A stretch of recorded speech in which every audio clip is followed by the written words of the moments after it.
Hi, here's an update on how the raised beds are doing. This is September, early September, and you've seen the nasturtiums.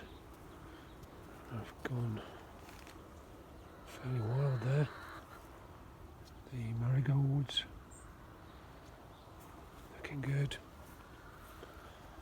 Black Tuscany kale, some spinach, parsley, French beans, leeks in there, and some lettuce in there, a bit of coriander over there, some runner beans growing in the centre.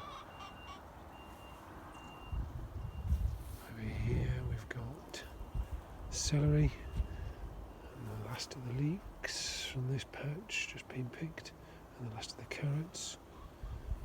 There's some turnips have just been planted in there. We have to net it because of the blackbirds.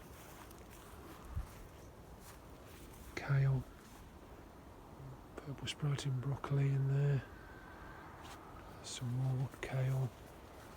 So, Raggedy Jack or Maggie Jack. Some purple sprouting broccoli. And here, this is the end of the purple sprouting broccoli and green broccoli. And this is a new area with more carrots. Some lettuces left over there. And then we're running into some American landcress, some more lettuce, and yeah, that's about it. So that's a quick update.